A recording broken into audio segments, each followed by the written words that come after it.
观众朋友大家好，欢迎收看12月7日公司台语台下晡新闻，我是陈淑君，来先来看今仔有甚物新闻重点。专人买鱼排验出违法的动物用药，高雄市政府承认验唔到公开会室的，业者嘛表示会请律师来请求赔偿。行政院针对在违法提出复议案，立法院会今仔投票表决，若要人数优势是以59反对、50票赞成，复议案通过决。中国公安找3以小3通的方式遣送10个台湾籍的诈骗犯到金门，昨暗又去香港甲3个嫌犯，互因家己坐飞机返来台湾，拍破关系。来看前几天，专人买鱼排互验出使用动物的禁药，高雄市卫生局昨暗开记者会，承认讲是电脑设定错误，造成检验的结果唔对，鱼排并无问题。今仔早起，市长甘基迈嘛向业者佮有专人会室咧。检警昨暗嘛已经约谈负责检验的助理，买来追究相关人员甲主管的责任。对全联及云林的养殖业者因为卫生局检验错误道歉。市长当期卖出卫生局的正副局长，甲养殖业者甲专人会室咧，因为检验平台后台设定，敢若是去互姓陈的助理动骹手，地属分离的台湾钓鱼排验出禁用的药啊。卫生局初时已经报警，这名助理到底是挑工的，还是无细致？卫生局表示，因已经溯源到今年度所过检验作业，目前确认出问题，就干那这笔。从业者提出质疑，然后我们开始再去了解。那当然到昨天，我们发现是电脑后台的这个部分，在一个过去没有人会去动，但是它对更动了它的设定是这样子来的。你哪会确定讲是迄个助理点工？因为迄个机器就是伊做的。卫生局表示，姓陈的助理该设定地属台湾钓鱼排验出动物用药了后，照规定也需求另外一名助理进行复检。因为正常来讲，袂去当机器的设定，因此检验人员拢是直接做检验，才会正做这么大的错误。这点因承认过失。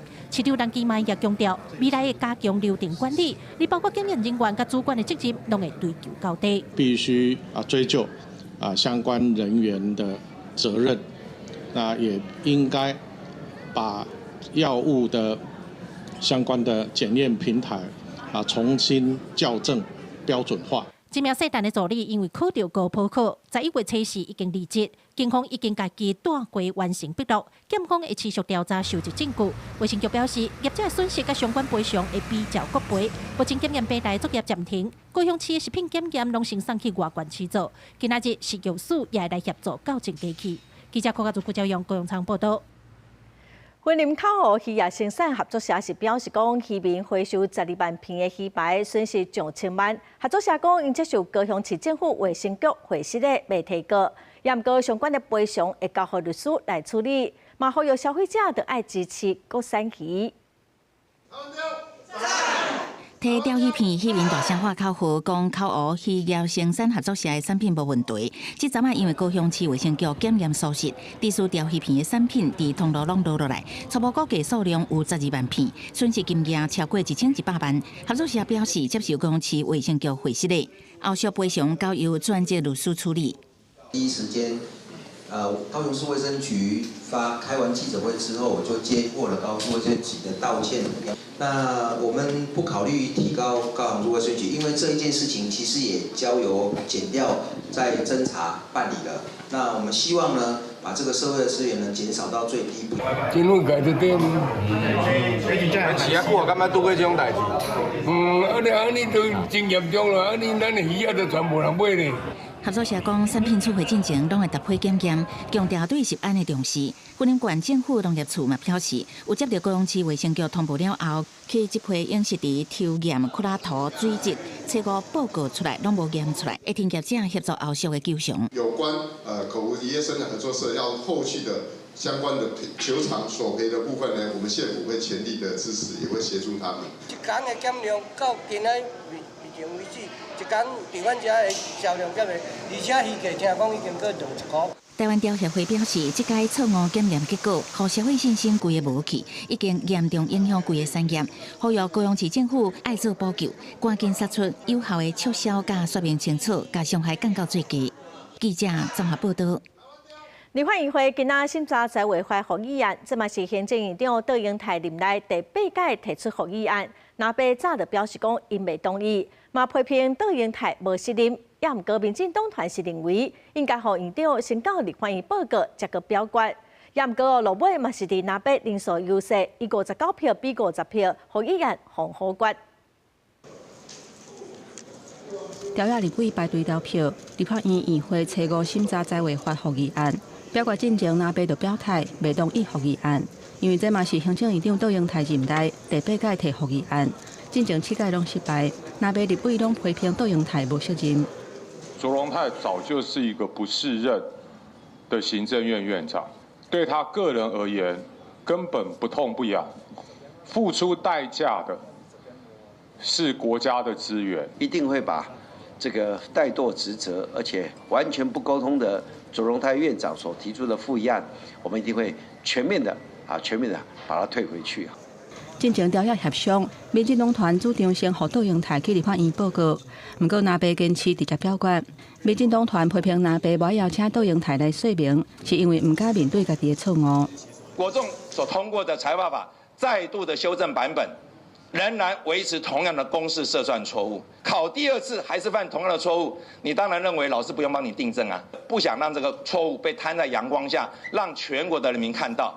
行政院初4就表态。复议若无通过，会采取合宪的救济手段。不过，国民党团强调讲，唔是袂当阁讨论财违法，是应该先等立法院新版的财违法实施1年了后，再阁针对有需要改善的所在来修正。另外，行政院版本财违法草案，进前就伫立法院听诉委员会去互南北联手接完立案，无排入去立法院初5的议程。记者综合报道。国内人力银行上新的统计咱国内有2成3的大卖零售业受到对顶关税影响，人力的需求减少。即马年尾到咯有袂少促销的活动，也毋过调查嘛发现讲，只有1成2的企业需要兼职的人员。学者嘛指出讲，刷来那232条款调查的结果出来，恐惊影响会阁愈大。是我们来自日本新泻县的川巧克力。面对人客推销产品真棘手，捌做过机场免税店销售员的 Amy， 对顶关税对伊的业绩带来冲击，互伊就有感觉。就是消费的业绩没有到这么好，那当然会有抢客人的状况。曾经有一个状况是，就是有导游来买酒，那他可能就是带的量比较多一点点，那学姐就会借势说，那我前面我可以帮你。对顶关税也未定案，百工百业拢受影响。初5人力银行公布调查报告，发现类似产业中的批发零售业，当咧受到比咱想更较大的压力。统计2025年11月初1到2月，有971間企業發現受到關稅影響，總共有23%的企業減少開課。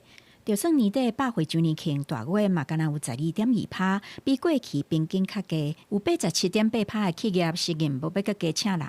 在调查里面显示明年度呢有40%以上的业者，他们是没有打算要征才，目前先抱持着观望的态度。很多业者其实反映他们的成本是有上升的。人力銀行分析，零售業面對關稅、成本、人力欠缺等等的壓力，傳統人資策略漸漸無適用，企業愛更加精準配置人力，學者提醒後續也有更加大的挑戰。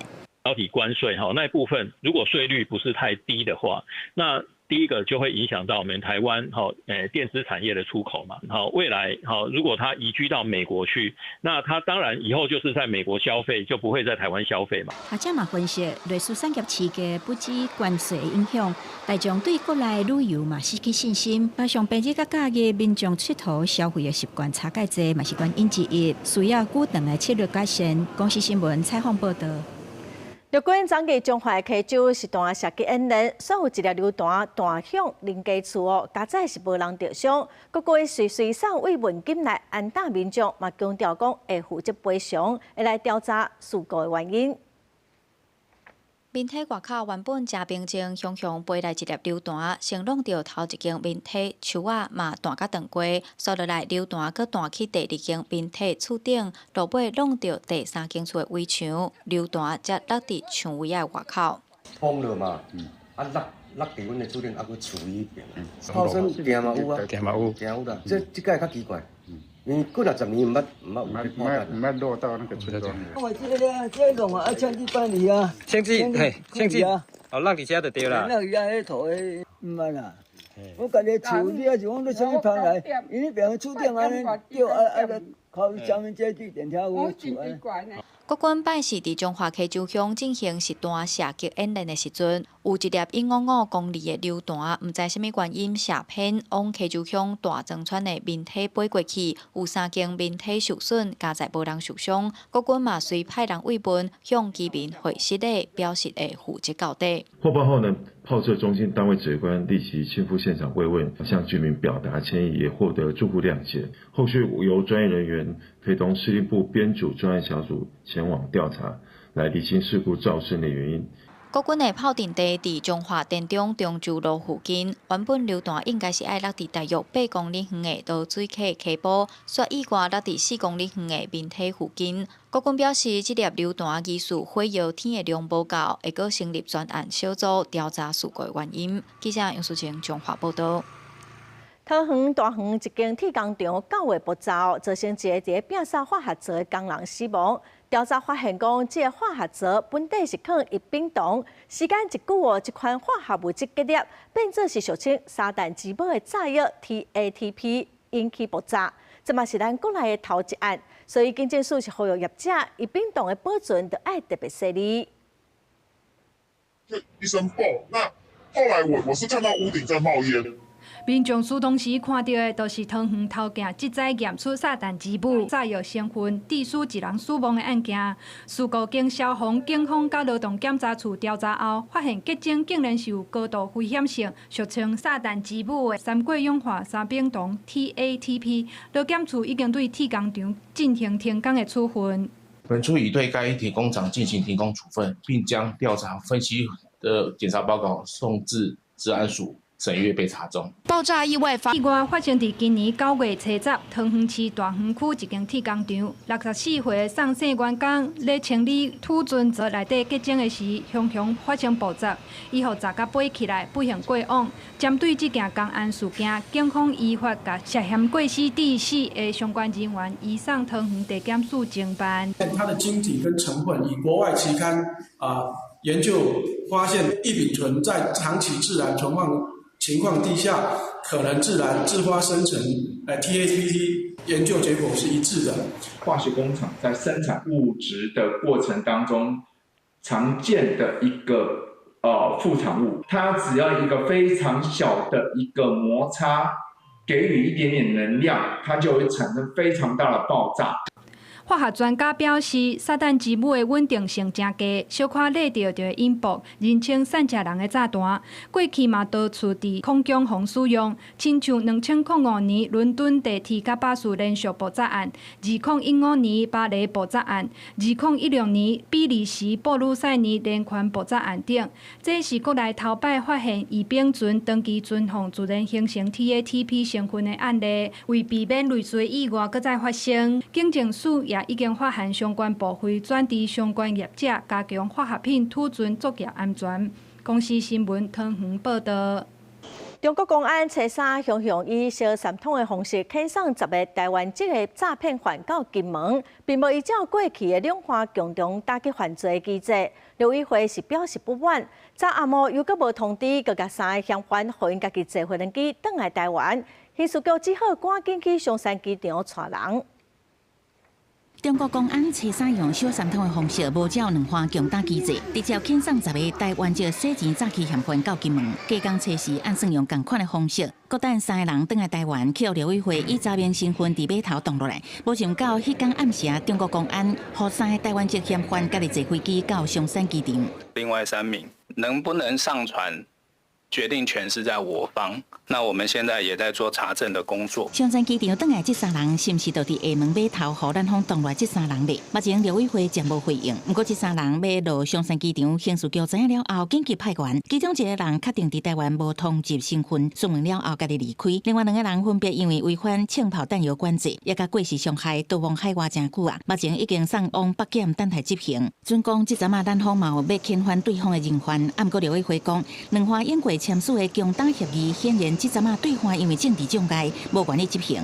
任何的犯罪协防侦办，或者是遣送人犯，不分国家，台湾都愿意在司法互助的前提下一同来合作。也希望其他国家在协助打击犯罪、遣送人犯的时候，也务必要能够做到严谨，也要能够做到负责。民进党执政的这一段时间，两岸完全没有一个可以对话的管道嘛，很多既有的制度性上面的合作也会受到影响跟波及嘛。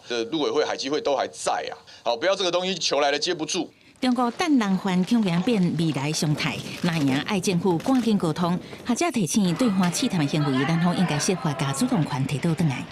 例如说，在遣送回来的时候，他一定也得通知，因为他通知完也必须得上船嘛，需要进一步确认人员，以及确认对方在处理这件事情的过程当中建立一套时间轴了哈，而不是只是片面对方。对岸在处理遣送之后，我们只能配合。根据陆委会提供的资料，到今年9月，包含拘留、起诉、审判中的情况，拢总873个台湾籍诈骗犯伫中国。陆委会爱对话，也是希望一旦照以往的固定机制。公司新闻采访报道。来看咱国安局的治安检测，显示讲中国的社交软体小红书有15项指标无合格，去年到当嘛涉1700多件的诈骗案。内政部是依照诈欺犯罪危害防治条例，要限制小红书流量一档伊个会影响到300万的用户。治安的风险，大位拢有。警方为中国的小红书 App 发现有诈骗集团透过假投资、假拍卖，还是假交友的方式，转加入 LINE 做好朋友进行投资诈骗。去年到当已经牵涉1700多件诈骗案。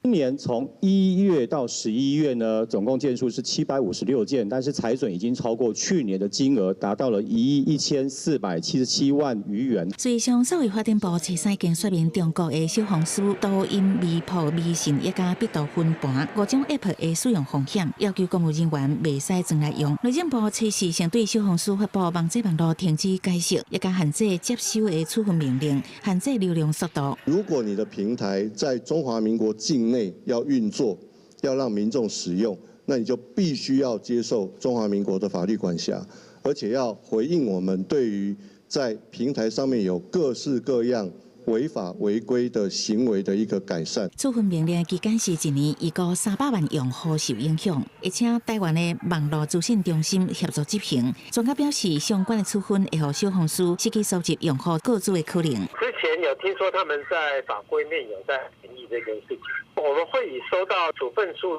再依照处分书的内容来执行。你如果打开的话，它不能截取你所输入的东西，也进一步不能去解析你所使用的内容。那对这个平台业者来讲，他就没有说，平台业者他所需要的客户的使用资料、客户的使用信息来做市场分析使用嘛。内政部讲，伫台湾提供服务的平台，拢爱接受台湾法令的限制，像讲 Google 等国际公司，拢有些法律代表人配合台湾执法。不过小红书对咱政府的配合完全无回应，也无建立管道，让台湾的用户通申请，所以呼吁民众停止下载使用小红书。公司新闻采访报道。路透社指出讲，最近中国伫黄海的南部、东海、南海，甚至西太平洋部署真侪海军的军舰甲海警船，上侪是有上百只。外界认为这是中国有史以来上大规模海上武力的展示，是做互日本甲台湾看。咱的总统府是强调讲，针对区域安全，咱拢有掌握，嘛望讲中国会当来顶下大国的班。这个3个月，一代交流协会会长辜秀山各访问台湾，甲行政院长杜荣泰两人握手挨沙子。杜荣泰也特别感谢日本首相高市早苗对台海和台阶发言展现代志友好情谊。高市首相对台海地区稳定和平的一席谈话，我们都非常的感动。这代表一种正义跟和平，也对高市首相跟日本的政府跟国人能够在这种高压抗压底下继续坚持这种正义跟和平，我们表示非常的感谢。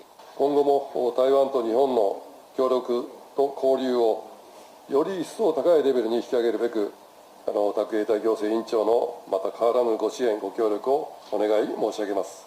两岸代际合作交流更较进一步。暗过外媒路透社报道，最近中国会黄海南部、东海、南海甚至到西太平洋部署大量海军舰艇甲海警船，各航机捌超过100只，被认为是北京甲即马上大规模的海上武力展示，佫是剑指日本甲台湾。学者指出，去年12月，中共海军也报大型海上操演，目的就是希望展现威慑力。中共他会希望去展现的就是他具有这样子的一个在短时间之内，在一声令下，在各个一个海域同时进行一个演习的能力。因为未来如果在对台湾作战的话，势必在东海、南海跟西太平洋都必须要有所联动，它的目的可能都是在针对台湾或者是第一岛链的相关国家。总统呢也责请了国防部，还有责请我们的国安相关单位都要有完整的掌握、及时的回报。国家的安全无虞，这部分国人可以安心。特别呼吁中国要善尽大国的责任，行为上应该有所克制。总统府各向中国发声，各强调对区域安全政策弄完整的掌控。台湾会继续甲国际友伴密切合作，维护印太和平稳定。记者综合报道。国际新闻来看，罗西亚总统普廷昨伫印度访问，接受当地媒体采访的时，强调讲，乌克兰的军队就爱撤离东部的顿巴斯地区，无的话，罗西亚会继续拍落来。佢讲绝对袂为停战来让步。也毋过，乌克兰的总统泽连斯基嘛强调讲，因绝对无要割让领土，这场战争要安怎收煞，恐惊是无遐尼简单。恁的军队若唔赶紧撤离，就是换军来拍你。罗西亚总统普廷接受今日印度访问的时阵，佫一再来警告乌克兰的部队爱赶紧撤离东部顿巴斯地区。对着结束战争的条件，伊拒绝做任何的退让。目前顿巴斯地区有85块土地予罗西亚占去。美国总统川普进前则讲，伊的谈判代表团伫莫斯科讨论美国提出的和平方案的时阵，认为普廷会想要结束战争。The United States and President Trump, indeed, they have their own understanding of why it needs to end and as soon as possible. Incidentally, humanitarian issues. 普廷讲，伊甲川普的特使维考夫也个竞赛库逊呢，咧会谈进前，无看到美国提出乌克兰和平方案的新版本，内底有一寡内容，因嘛袂同意。They simply broken down this 28 and later 27 points into 4 packages. Okay.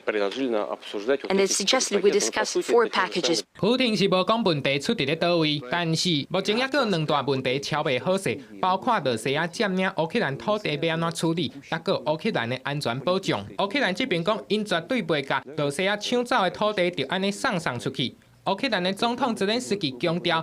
发起战争的是罗西亚，因无应该因为安尼来得到任何的偏头。也另外，英国这边，英国一个负责人 Sturgess 风头神经毒素过往的这件代志，英国方面调查认为，罗西亚总统应该爱负起道德的责任。毋过，罗西亚到当时也佫无要承认。那这件代志是伫咧2018年3月，普廷叫人伫咧英国将罗西亚的 Spice 拐捕，甲伊的查某囝头予死。2个人伫咧公园中毒，煞会昏迷，好在加载有救倒转来。但是伫咧同一年的7月，英国一个负责人 Sturgess 甲伊爱人伫咧粪扫桶捡到一个药罐掠准讲这是芳水，就甲喷伫咧手的。结果这个负责人就安尼过网络。公司新闻黄韵玲编译。再来看2021年美国国会炸弹案，经过5档的调查后，司法部长邦迪曾宣布讲，有掠到一个30岁住伫维吉尼亚州的嫌犯。也毋过，这个嫌犯阿嬷伫接受媒体访问的时讲，无可能是伊的孙仔做的，嘛强调讲，因无支持任何的政党。2021年1月7日暗时，花卉民主党全国委员会加共和党全国委员会办公室附近，互人放管状的炸弹，无日无隔日下晡被发现，安全跳掉，无造成人员伤亡。毋过，因为案发的时间点，多伫川普的支持群众冲入国会山中抗议2020大选结果，是要干扰拜登当选进前过程进行。代志堪涉敏感，一直互司法单位列为重大案件来处理，出动大批检员。各现场50万美金，找找破案的线索。就伫1月7日国会暴动事件进前，司法部长邦迪初时伫华府开记者会宣布侦破这案件，嫌犯是30岁，住伫维吉尼亚州的一个无政府主义者布莱恩·小寇尔。联邦调查局提出嫌犯穿有帽啊、长袖黄的衫，伫国会暴乱前一暗，伫案发地点活动监视录影会面。伊伫2019、2020年被捕的造赃物，案发当日行动犯规的手机数据，拢交予法庭作为证据。Today's arrest happened because the Trump administration has made this case a priority. The total lack of movement on this case in our nation's capital undermined the public trust of our enforcement agencies. 嫌犯阿嬷接受美国纽约邮报访问的时阵，报认伊的孙仔涉案，佮形容有点仔自卑，无任何政治倾向，讲伊连一只好心拢未伤害。过去5年，这案件捌连续找唔到对象，甚至也有咧讲阴谋论，讲这是一件 FBI 热心通过过案件。参加记者会 ，FBI 副局长邦奇诺今年1月还未上任之前，也佮伫节目内底表示，华府炸弹客是 FBI 史上上大的见效代。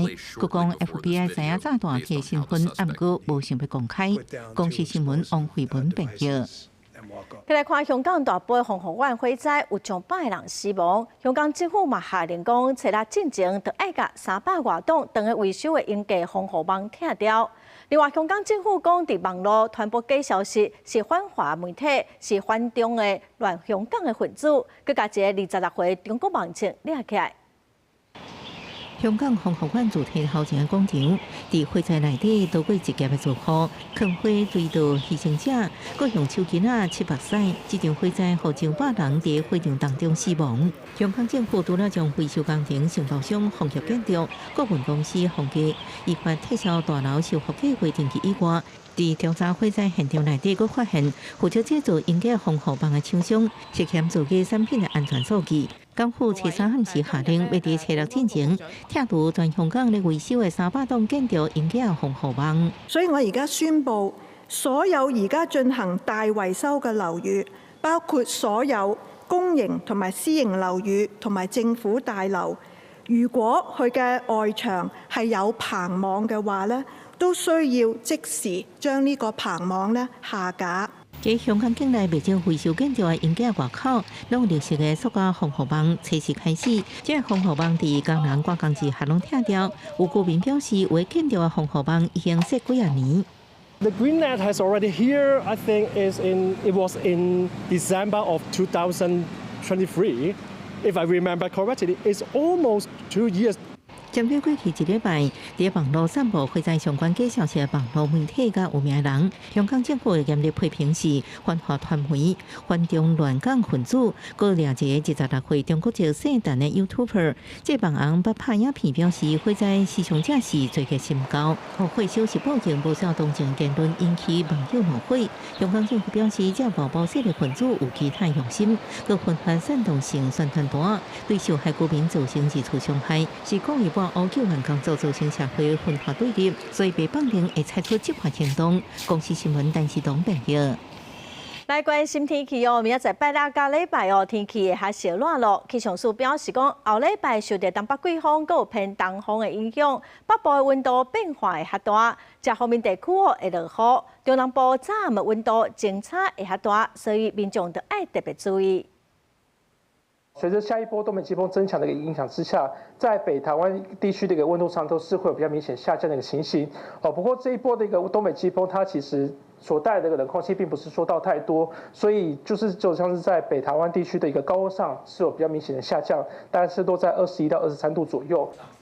气象署表示讲，今仔平地上低温是伫新地关西11.3度，嘉义的吉田11.9度。拜六礼拜哦，温度会较回升，也毋过哦，礼拜暗时带着北风高压落南，后礼拜1到后礼拜2，受到东北季风影响，桃园以北东部的雨水会较高，中南部地区甲外岛哦，会拢是多云好天的天气。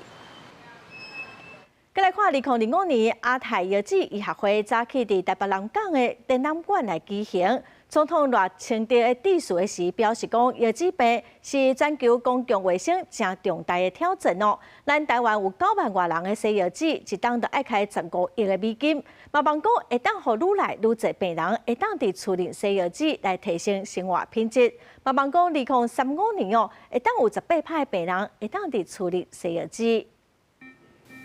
台湾西药剂人口超过9万人，过去有西药剂王国的称号。虽然最近2年慢性腰子病新发生率各有涨倒，不过因为面对超高龄社会，未来西药剂的人口可能唔那袂减少。颠倒的增加，卫福部甲国家卫生研究院、台湾心脏病医学会合作，透过健保的大数据分析，发布早期慢性腰子病年报，这也是亚太地区第一份腰子病照护指引。他还没有肾脏有状况，但是他可能有一些危险因子，我们就把它纳入了。所以这一个叫做全方位，那甚至未来我们希望所有健康人都注重他的生活状况。卫福部表示，真侪腰子病患者初期症头无明显，常常因为无发觉到转恶化做尾期，需要靠西药剂才会当活落来。也那三高是慢性腰子病进展和恶化的重要风险因子。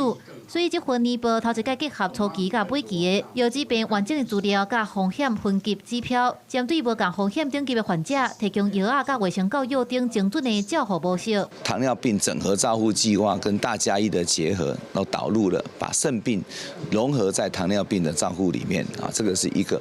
第二个呢，当然是血压的控制。2025年，亚太心脏医学会初五透早伫第8届南港展览馆举行。总统赖清德特别出席开幕典礼。赖清德致辞时强调，世界卫生组织已经把慢性腰子病列入去全球健康的议题。按算台湾今年透析相关的费用，会冲到15亿美金，大约是500亿的台票，直接影响到国民健康福利甲生活品质。所以希望透过这份早期的腰子病年报，强化体检甲预防。希望2030年会当达到降低慢性病标准化死亡率1/3的目标。公司新闻采访报道。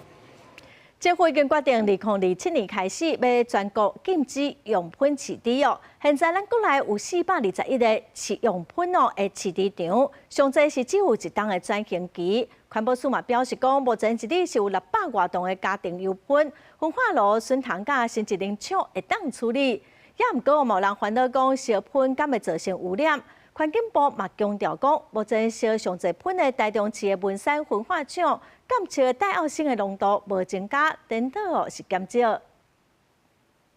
行政院宣布，对2027年开始全面禁止油品市场。针对油品的处理甲利用，环境部也开记者会说明，表示会当市场的油品来源有包括事业油品，亲像餐厅和卖场的，佮有一种对学校部队等等回收的含食品加工厂甲屠宰下卡料。但是，刚好油品、小食蛋甲工具大粒的油品是禁止市场的。这就表示每年1年来，全国有421个油品市场的低调必定转型。养猪场一般。它就是帮忙服务嘛。116年1月1号以后，那因为在整个1年的期间，养猪业者以后就不能清运了。那抵清他就会去评估它的量了，如果他是认为这是一个市场，他自然会去增加它的清运量的。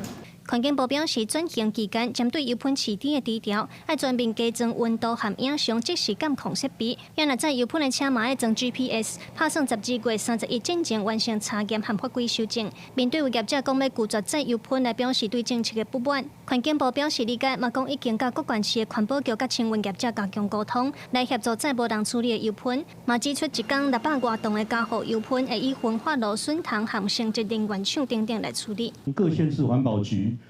估计大概会有600多吨的这样的一个处理量能，因为看到了落日，他们会投入这个领域里面会去做这个再利用，包括堆肥，包括黑水母的养殖或新建生质能设施。针对以焚化炉来处理油品可能会产生戴恶性的疑虑，目前有25个焚化炉在处理油品，有采样嘛完成检测报告的排放管道，戴恶性的排放浓度拢比法规标准更较低。环境部表示，未来嘛定出指引，予各县市来加强监测。记者卢尚珠、曾俊尧台北报道。2027年就要全面禁止用品市场，未来这个品要安怎处理呢？有立委是建议讲，会当来参考日本补助民众买喷杯机。学校佮社区嘛来补助设备，农业部表示讲会来参考日本的做法，嘛搁来讨论。台中爆出非洲猪瘟疫情了后，行政院伫拜四宣布，2017年要全面禁止用喷来饲猪。伫转型的这一年，若是符合相关的条件，要是开放用餐厅卖场才会事业产生的喷来饲猪，若家庭产生的喷是全面禁止。为立委就建议，政府会使参考日本的政策，补助民众买喷飞机以外，伫社区甲学校嘛应该建立处理喷的设施，对源头减量、减轻清运和处理的负担。日本可以将食品工厂餐饮跟团膳它的来源呐，它分门别类非常清楚，然后按照认证的规范配送到养猪场，所以从来源到使用建成一个完整的追溯链。立委表示，目前日本政府针对事业产生的喷，唔会使追踪来源，嘛由专业的业者来分类处理，后续佫会使加做低的饲料，真值得咱的政府来参考。农业部回应，伫转型的这一年，除了参考日本的做法，嘛一直监控喷的处理是不是符合目前的规定。现在在猪场里面，如果未来会上有1年的时间会使用厨余的话，会使用这个监控，然后持续的派员查核。屏东、南投，然后云林跟澎湖这个4个县市已经有做过厨余机补助的这一个计划，那我们会来参考这个4个县市的做法来评估未来是不是可以扩大到各其他县市来一起比照办理。环境部嘛回应，针对加号补助喷飞机的政策，未来会考虑是不是要伫全台推行。另外，卖碳转型的期间，掌握喷的源头和分类，未来才有机会会使比较日本的方式，互喷检测会当搁再利用的有机材料。记者桂宗林、谢桂林台北报道。气候影响台南生活的草莓园，今年的病虫害是真食力。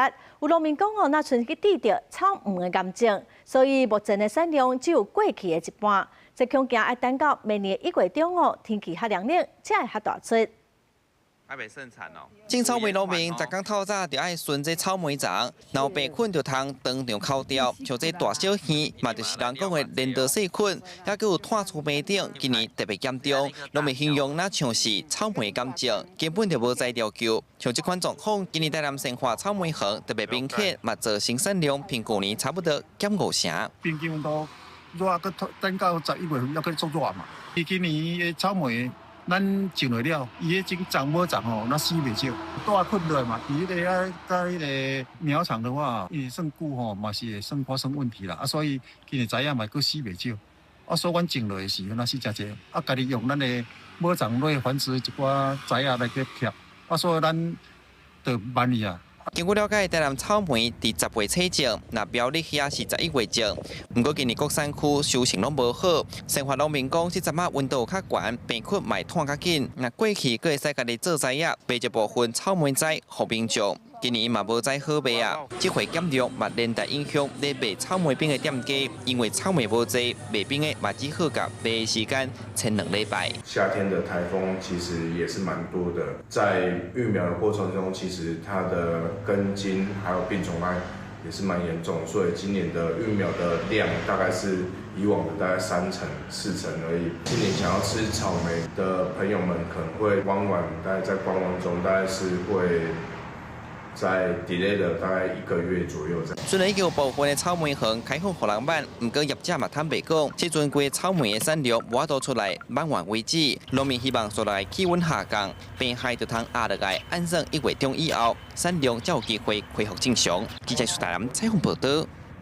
再来看宜兰头城有一个工地挖出一寡茶甲灰仔，文书工作者认为这是头维港时代的古船的遗迹哦。文化局是认为这只是水流茶尔，引起争议。今仔早起，文化局的文资委员是搁再去现场勘查。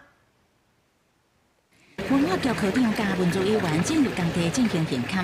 宜兰头城镇这搭建筑工地开挖地下室时阵，伫6米深的所在挖出一批茶。文书工作者认为应该是头维港时期的古船。文化局却初步判定无文字价值的大水茶，引起文化界不满，质疑无严。文化局初5协同文资委员搁现勘，文化界人士嘛较定关心。因为这个木料一部分由考古学者区水金保存，另外一部分留伫工地。文化局真侪位勘查过转移区水金持有的木料，勘查结果一定下晡公布。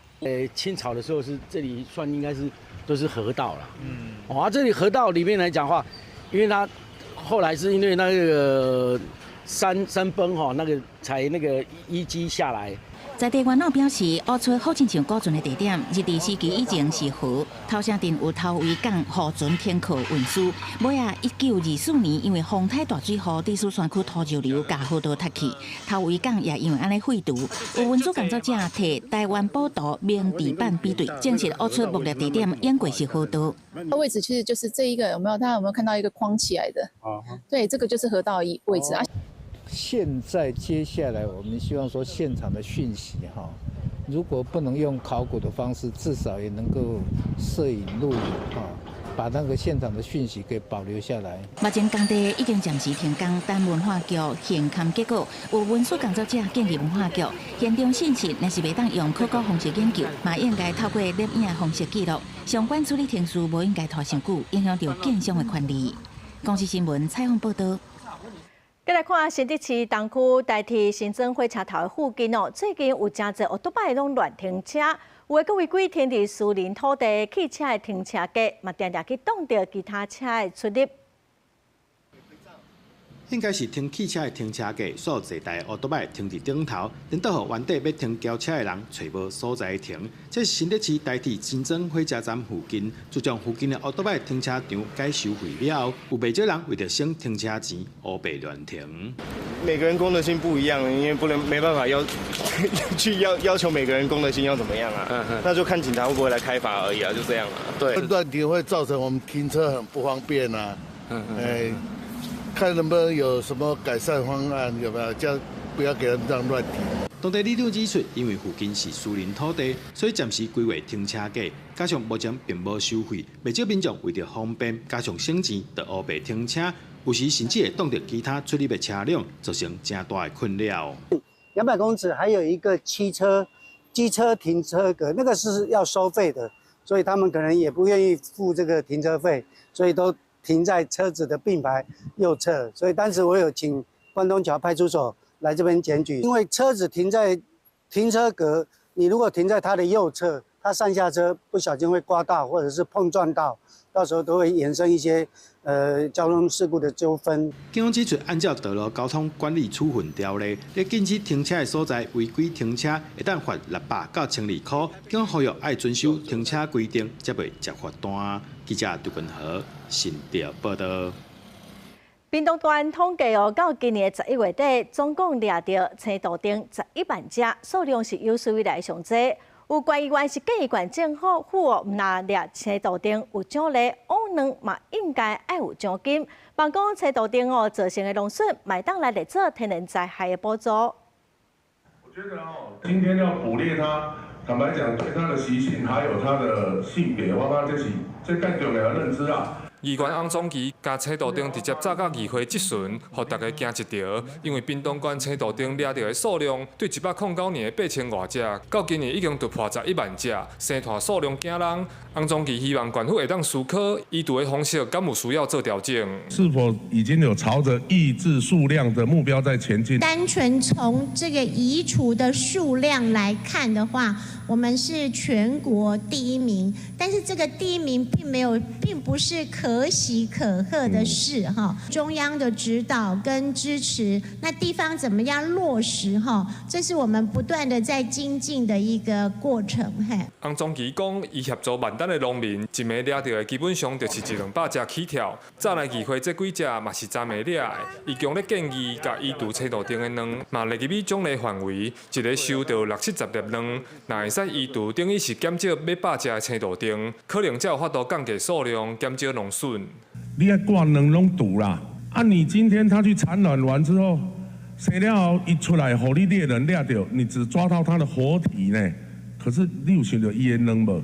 明年又搁60只出来。中央是无规定迄金额啦，无即个金额的迄个奖励啦，阮会使来建议看是不是讲，如果移除这个蛋的话，它是不是也可以纳入这个奖励的范围啦？议员讲，青豆丁会食红豆、金瓜、番姜啊等农产品造成农损，建议县府纳入天然灾害补助。农业处长表示，中央暂时无考虑把青豆丁纳入天然灾害，不过掠青豆丁和移除两个奖励和补助，县府会继续向中央争取。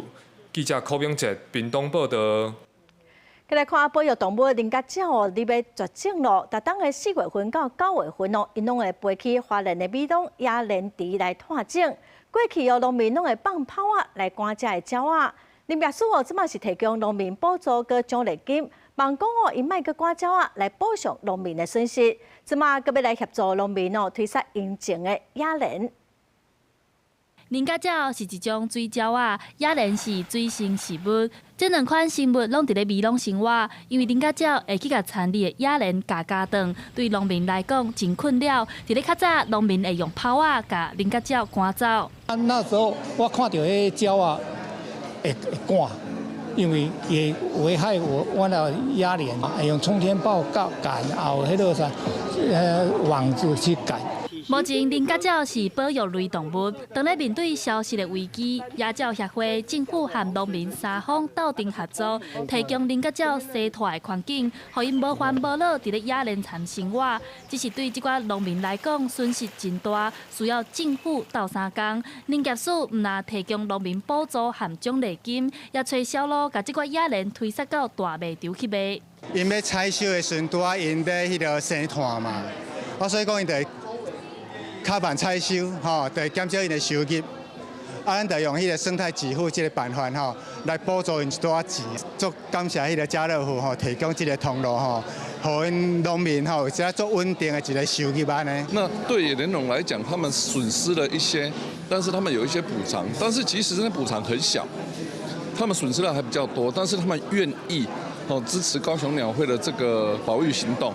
林业署讲，若是成功捕卵，一收会当摕到2000块至3000块的奖励金。虽然这和农民减9万块的收入比起来无啥物帮助，不过这3-4档经过野鸟协会的解说，愈来愈侪农民愿意加入守护林甲鸟的行列。产业和生态冲突也慢慢找到和解的方式。记者陈选林旭凯台北报道。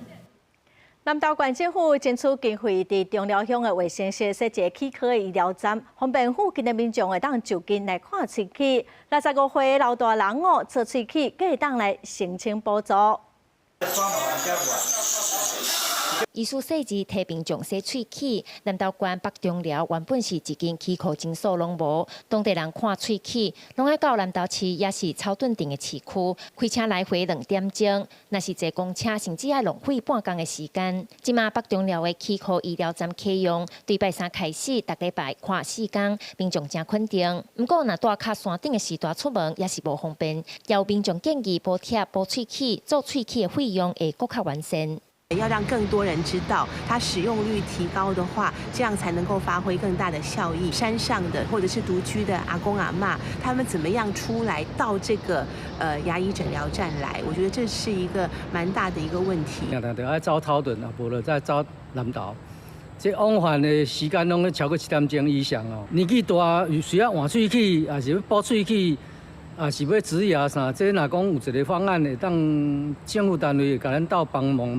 南投县除了山地乡、中寮、溪池、国姓6国这些郊区，医疗资源也真欠。这个县府争取为福部补助经费，加上南投县嘅医师工会支援嘅医师能力，民间社团捐赠医疗仪器，互北中寮的齿科医疗站会当顺利开幕。7个诊次哈，分别是礼拜3的早上，还有礼拜5、6日早上跟下午，长辈们或者是一些学童们哈，父母在工作之余也可以利用假日的时间来就牙科的部分来进行相关的医疗的部分。南投县府对去年开始也陆续咧6个乡、仁爱乡合作村、经营村设医疗站。南投县卫生局表示，山区民众要去医疗站，若是无方便，会当向当地公所、医药幸福巴士65岁以上的长辈，若要做喙齿，也会当向县府社会医疗当局申请补助。记者辛平仪南投报道。来看日本时代起的嘉义县民雄一路酒家是一栋2层楼的建筑，已经有88档的历史了。经过5档的翻修哦，即马已经完工了。未来伫了规划做展览的空间，买来正做是文史保存的实验基地。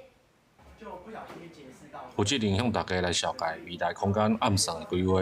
嘉义县民雄即间有88档历史的一路酒家修复完工了后，除了展示老厝修复的工法以外，也透过购物的布置展览，要互人来感受日本时代滨乡家仔的生活。这间娱乐酒家，伫我还未出世的时阵，一直到我这个爸爸的年代，娱乐酒家伫地方，伊代表什么？伊代表地方欢迎，较有这个酒家的这个店面。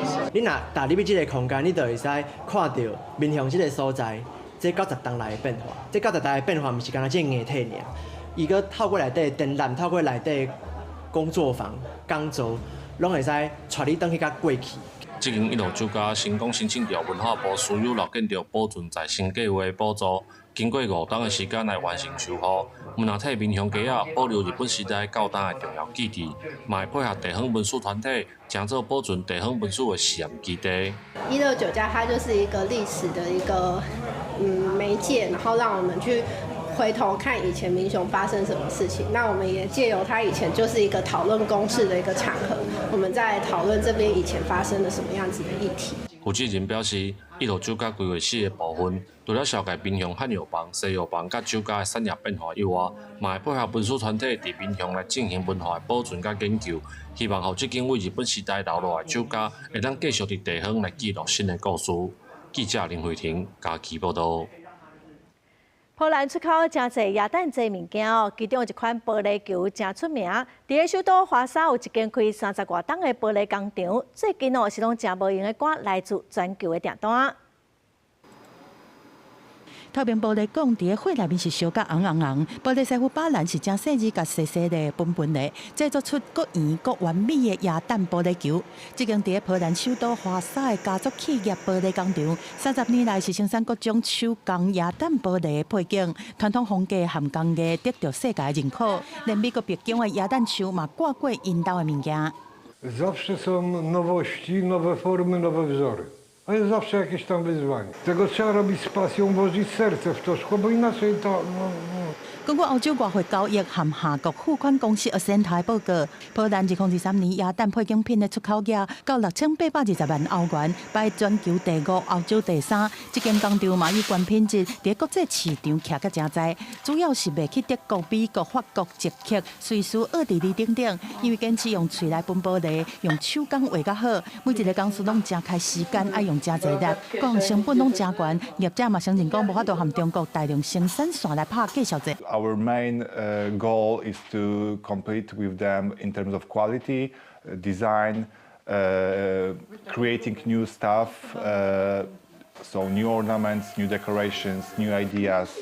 And of course the tradition. 虽然坚守传统工艺，但因当年拢会推出灵感是对流行来的，建筑含自然潮流的新系列，互品牌嘛保有现代风格。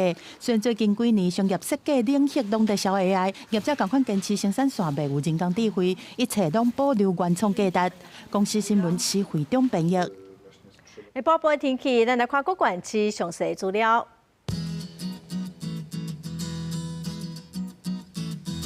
北部地区上低18度，上悬21度。